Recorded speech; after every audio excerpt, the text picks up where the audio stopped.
And so now it's our time to know the shining stars for our winners. And at this point, I would like to call back on stage Miss Jojo Armenta for the awarding proper. And as she comes on stage, I would also please like to call Mr. Tony Yap and Attorney Frederick Landicho of Deloitte, Philippines to join us here on stage. Mali po ba, sir?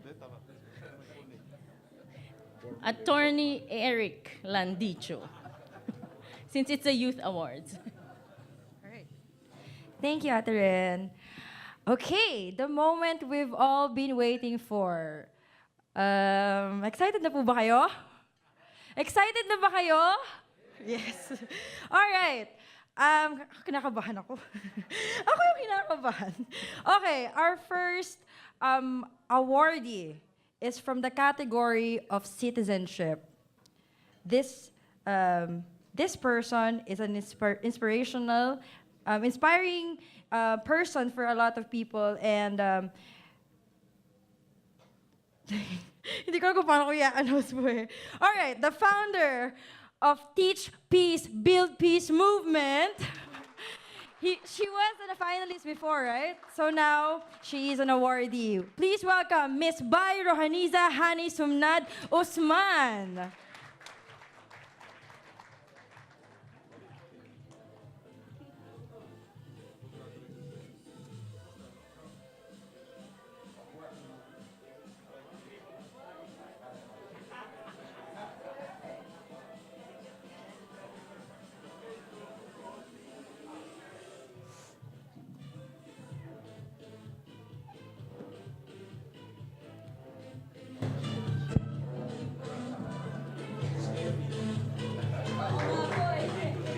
So before we call the next awardee, I would like to ask Miss Bay to share a short message.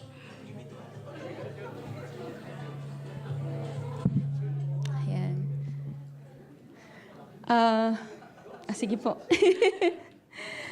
Ayun, hindi ko alam kung bakit teary-eyed ako, kung kinakabahan ako, kaya ako na parang naiiyak or I think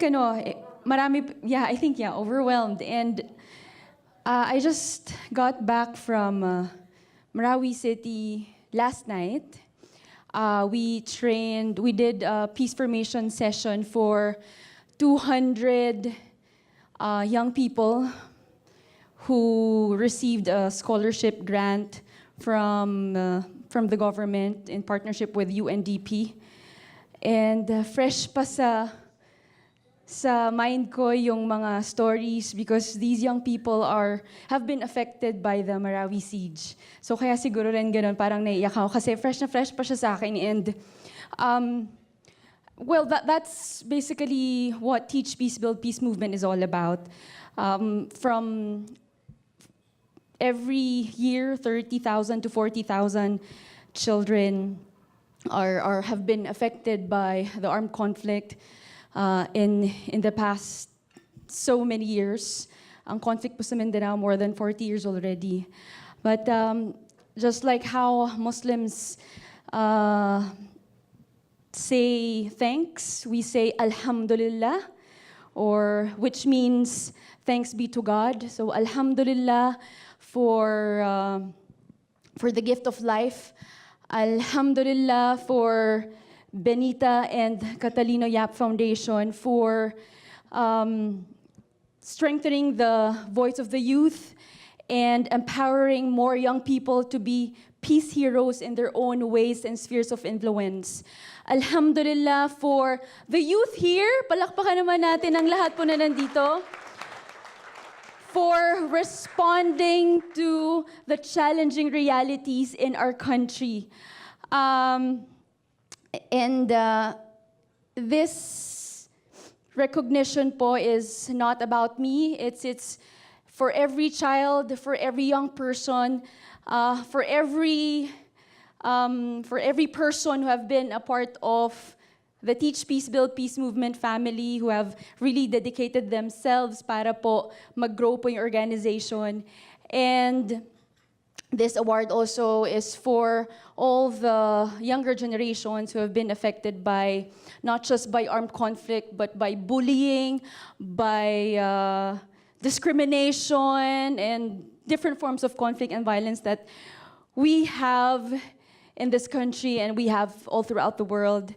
And this recognition is a message for me and a symbol na pagpatuloy kahit mahirap.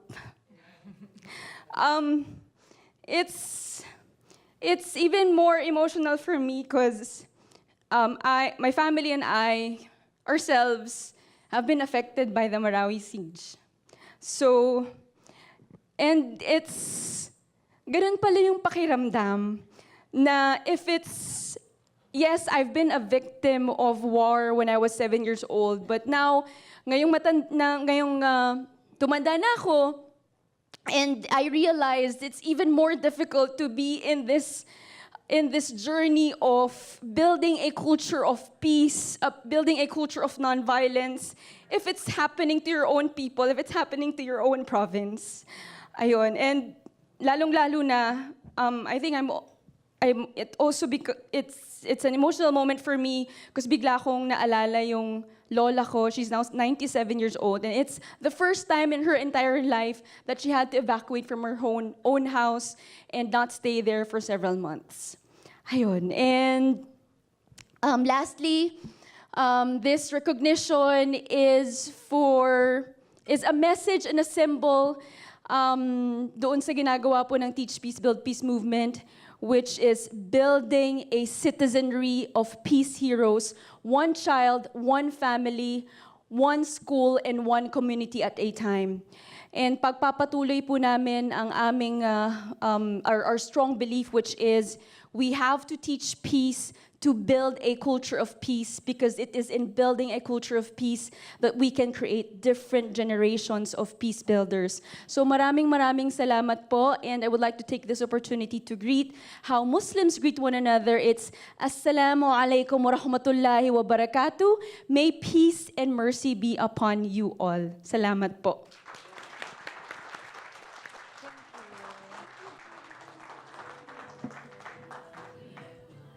Thank you, Miss Hani Usman.